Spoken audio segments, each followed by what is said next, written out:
Lucas, capítulo de número 13.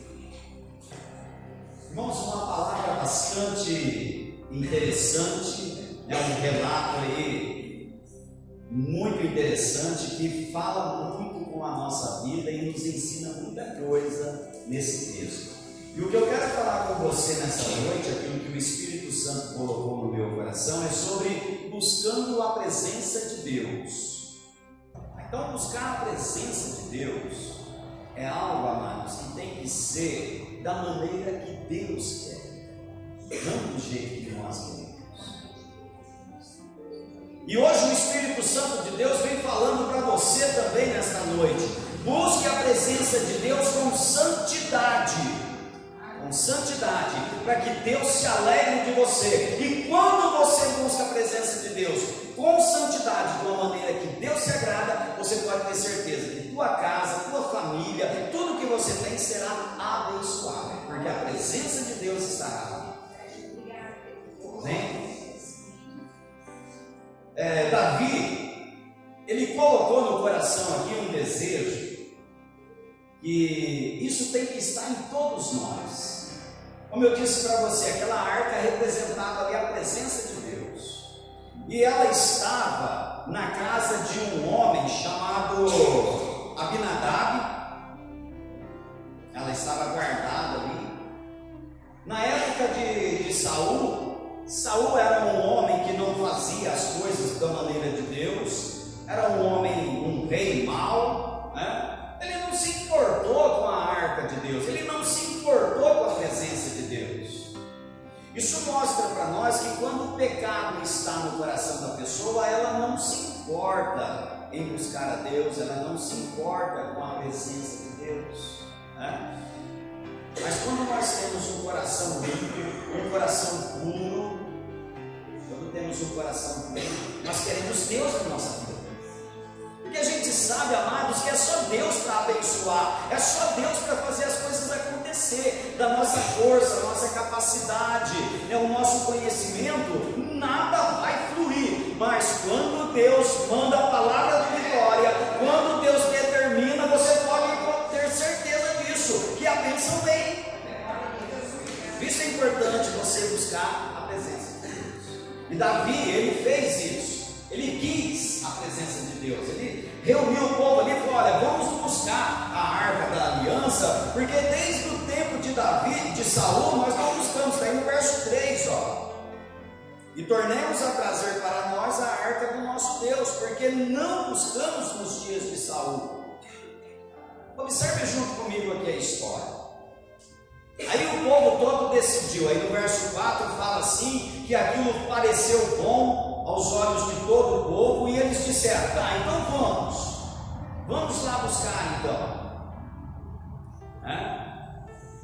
E aí Davi preparou um carro novo, um carro zerinho, ninguém tinha montado naquele carro, para colocar a arca naquele carro. Talvez Davi pegou ali alguns bois experientes. O carro que eu falo aqui, amados, não é esse carro que nós andamos em não. O carro que eu estou falando aqui é carro de boi. E vê, acompanha comigo aí no versículo de número 7.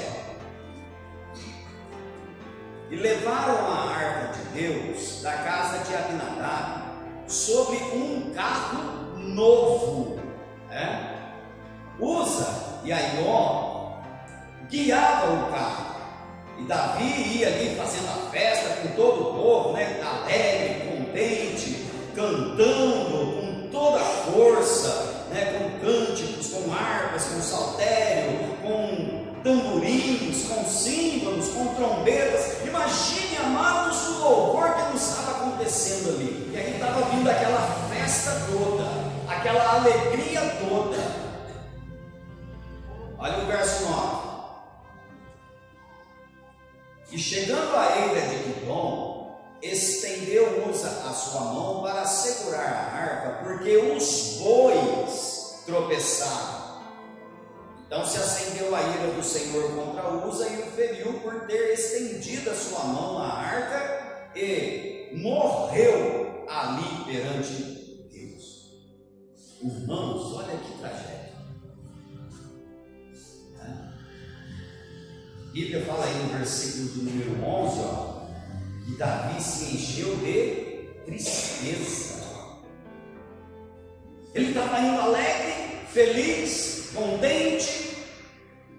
De repente uma tragédia, e aí muda todo o sentimento de Davi e daquele povo todo. Com certeza ali, aquilo que era uma festa já se tornou agora uma marcha fúnebre. E aí fica agora a pergunta: por que isso aconteceu? Porque Davi fez a coisa certa com o coração errado. Vamos analisar aqui alguns pontos para entendermos o porquê aconteceu aquela tragédia ali naquele caminho. Aquilo que parecia vitória, aquilo que parecia ser bênção, aquilo que parecia que ia mudar a toda a história de Israel, se tornou uma tragédia. Por que isso? Primeira coisa que nós observamos aqui, irmãos, ao invés dele ir perguntar para Deus, ele reuniu os homens. Ele reuniu aqui os capitães de milhares, de centenas, está aí no verso 1. E Davi tomou conselho com os capitães de milhares, de centenas, e com todos os líderes. Ele não foi buscar um conselho com Deus, ele foi buscar um conselho com o homem. Davi, ele tinha feito o melhor para aquela ocasião. Ele tinha preparado o melhor. Aí ele mandou ali até fazer um carro zero para aquela ocasião.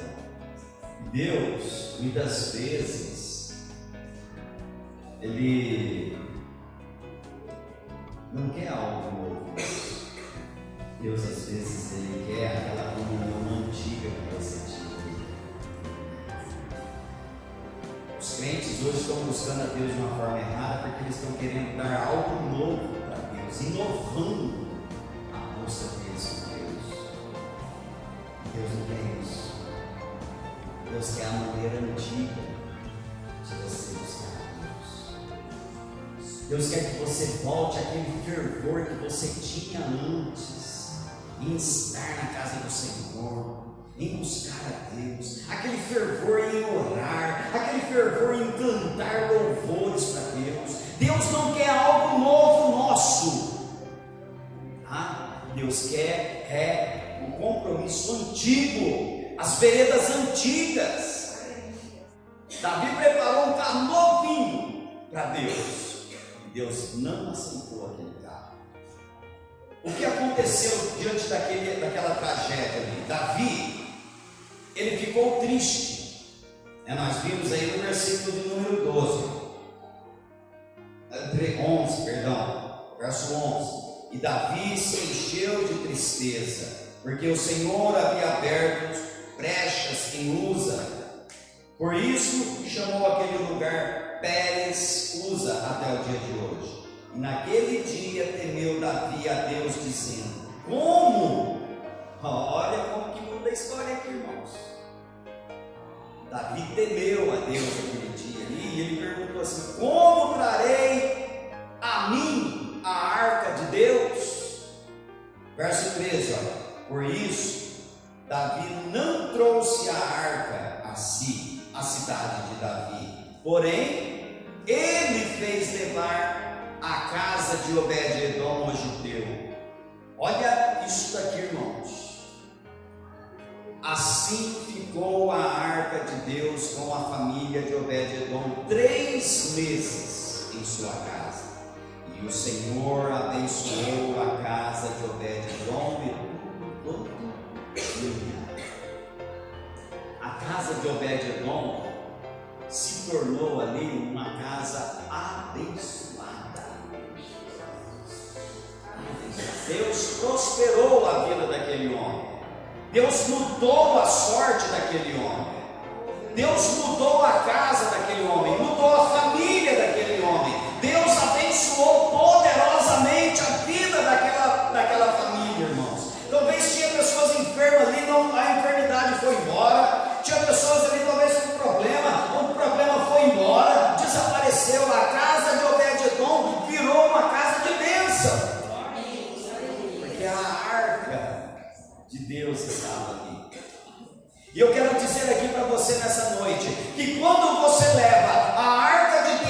presença de Deus para a tua casa vai ser uma bênção, a tua família vai ser uma bênção. Talvez até hoje você tenha se deparado com problema, com luta, com dificuldade, mas amados, leve a presença de Deus para a tua casa, dentro do teu coração, e você vai ver a tua casa ser uma casa de bênção. Aleluia! A tua família é promessa de Deus, isso, amados, é promessa do Senhor. A Bíblia diz assim, que a tua família será reconhecida como família bendita do Senhor. Quando a presença de Deus está na tua casa, quando a presença de Deus está na tua vida. Com 3 meses que a arca ficou ali, a história daquele homem mudou para sempre. Sabe quem era Obed-Edom? Obed-Edom era um músico na casa de Deus, era um levita. Ele estava aqui, nessa banda aqui do versículo de número 8. Ele estava participando aqui, estava tocando aqui. E ele foi um privilegiado. 3 meses que a arca de Deus ficou lá na casa de Obed-Edom, a casa dele se tornou uma bênção. E aí Davi começou a ver tudo aquilo ali. Ele falou: não pode, você não pode, Obed-Edom está sendo abençoado e eu não. Fui eu que coloquei no coração de ir buscar a arca de Deus, e agora Deus está abençoando ele porque a arca está lá na casa dele. Aí Davi começou a fazer a coisa agora do jeito certo. Vai lá, versículo de número 2. Olha aqui, irmãos, o que Davi está falando agora. Então disse Davi: ninguém pode levar a arca de Deus senão os levitas, porque o Senhor os escolheu para levar a arca de Deus e para o servirem eternamente. Aí sim o negócio foi do jeito de Deus. Aí sim agradou o coração de Deus, irmãos. Você está entendendo que o negócio na nossa vida não é como nós queremos, é como Deus quer. E se não for como Deus quer, vai acontecer tragédia, vai acontecer derrotas, vai ter muita coisa ruim. Tem que ser como Deus quer, do jeito de Deus. Olha só o verso 3. E Davi convocou todo o Israel em Jerusalém para fazer subir a arca do Senhor ao seu lugar que o tinha preparado. E Davi reuniu os filhos de Arão e os levitas. Quem Davi reuniu primeiro, lá no capítulo 13 que nós lemos, versículo 1? Os capitães de milhares e de centenas. Agora aqui Davi já muda o jeito. E reuniu primeiro os filhos de Arão. Quem são os filhos de Arão? Os sacerdotes. Aí Davi usou agora de um jeito certo. Ele mudou, né, a maneira do coração dele. E aí houve o que? Houve santidade. Na primeira vez que Davi foi, ele foi preparado para a guerra, preparado para a batalha. E agora Davi se prepara em santidade para ir buscar a Deus. Olha aí o versículo 14 do capítulo 15. Ó. Santificaram-se, pois, os sacerdotes e os levitas para fazer subir a arca de Deus de Israel. Houve santidade. Qual é a maneira certa de você buscar a presença de Deus? É em santidade. Os levitas trouxeram a arca agora. Já não foi mais um carro serinho, irmãos. Isso mostra para nós que não é riqueza, não é bens materiais que vai alegrar o coração de Deus. O que alegra o coração de Deus é santidade. Agora, quem carrega a arca para levá-la para a casa de Davi são os sacerdotes. Olha o verso 15 aí, ó, do capítulo 15. E os filhos dos levitas trouxeram a arca de Deus sobre os seus ombros, pelas varas a quais nela havia, como Moisés tinha ordenado, conforme a palavra do Senhor. E aí, a arca chega lá na casa de Davi agora. E isso trouxe alegria no coração de Davi, a ponto dele cantar, ele dançar junto com todo mundo ali. E o que eu quero dizer com essa palavra, irmãos?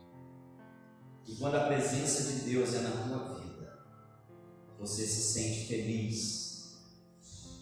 Há uma paz no teu interior. Há uma alegria muito grande na tua vida. Só que aí tem muitos que vai se levantar para tentar apagar essa alegria no teu coração. Tem muitos que vão se levantar para tentar tirar você do propósito. Se você acompanhar o texto aqui, você vai ver que Mical, a esposa de Davi, ela olhou para ele, vendo ele dançar ali, depois ela falou assim para ele: horrenda coisa fez o rei hoje. Tentou desanimar. Então isso mostra que quando a presença de Deus está na tua vida, você vai ser uma pessoa alegre, você vai ser uma pessoa feliz, tudo vai prosperar na tua vida, mas vai levantar gente